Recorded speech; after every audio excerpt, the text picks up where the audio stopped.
హుస్నాబాద్ పట్టణంలో సావిత్రిబాయి జయంతి వేడుకలను ప్రభుత్వ బాలుర పాఠశాలలో ఘనంగా నిర్వహించారు.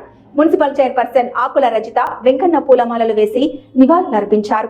అనంతరం మాట్లాడుతూ సావిత్రిబాయి చేసిన సేవలను గుర్తు చేస్తూ భారతీయ సంఘ సంస్కర్త, ఉపాధ్యాయుని, రచయిత్రి, ఆమె నిమ్న వర్గాల అభ్యున్నతికి కృషి చేసిన మహిళ అని కొనియాడారు. కులమత భేదాలకు అతీతంగా సమాజాన్ని ప్రేమించిన ప్రేమ స్వరూపిణి అని అన్నారు. ఆధునిక విద్య ద్వారానే స్త్రీ విముక్తి సాధ్యపడుతుందని నమ్మిన మహిళ సావిత్రిబాయి అని అన్నారు. అనంతరం మహిళా ఉపాధ్యాయులకు ఘనంగా సన్మానం చేశారు.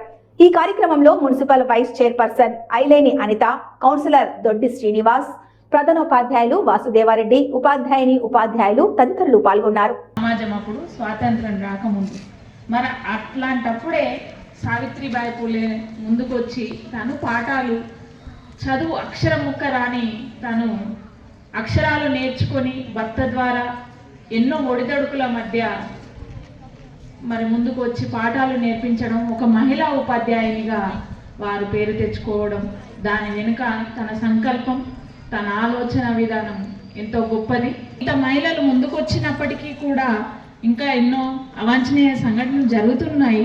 మరి దానికి తగ్గట్టుగా మీ ఈ మోటివేషన్, మీ నైపుణ్యత పెంచుకొని ఈ మరి సమాజంలో ఎదగాలి, ఎంతో నైపుణ్యం పెంపొందించుకోవాలని తెలియజేసుకుంటూ కుటుంబ వ్యవస్థ గురించి కూడా భార్యాభర్తలు మనకు అర్థం పట్టినట్టు చెప్పారు. ఈ రోజుల్లో ఇంత కొన్ని సంవత్సరాలు, 100 సంవత్సరాలు గడిచిపోయిన తర్వాత, ఇంత అడ్వాన్స్ టెక్నాలజీ వచ్చిన తర్వాత కూడా ఇప్పుడు కూడా ఆడపిల్లలకు కాన్ఫిడెన్స్ లెవెల్, ఆడపిల్లలనే కాదు మగపిల్లలకు కూడా కాన్ఫిడెన్స్ లెవెల్స్ చాలా తక్కువ ఉంటున్నాయి. స్ట్రెస్కు గురవుతారు, చిన్న చిన్న వాటికే బాధపడిపోతారు. కానీ ఆ రోజు ఆ మహిళామూర్తి సంకల్పం గొప్పది కాబట్టే ఎన్ని కష్టాలైనా నష్టాలైనా ఎదుర్కొని ఎంతో మందికి చదువు చెప్పింది. ముఖ్యంగా ఇలాంటి మహిళామూర్తుల గురించి పిల్లలకు పాఠాలు చెప్పాల్సి వచ్చినప్పుడు ఇంకా వాళ్లకు వివరంగా చెప్పండి, వాళ్ళ కాన్ఫిడెన్స్ లెవెల్స్ పెంచే విధంగా చెప్పండి. పిల్లలు మీరు కూడా పాజిటివ్ థింకింగ్తో ఉండాలి, ప్రతిదీ మనం సాధించగలమనే కాన్ఫిడెన్స్తో ఉండాలి. నిరాశ, నిస్పృహ మనిషి శరీరాన్ని ఏం చేస్తాయి? నిర్జీవం చేస్తాయి. కాబట్టి ఎప్పుడు ఎక్కడైనా సరే హుషారుగా ఉండాలి.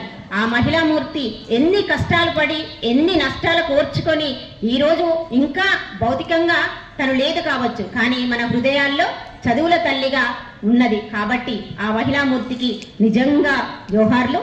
అలాగే మరి ప్రతి వాళ్ళు కూడా మనల్ని ఎవరో ప్రోత్సహించాలి, ఎవరో ఎంకరేజ్ చేయాలి, ఎవరో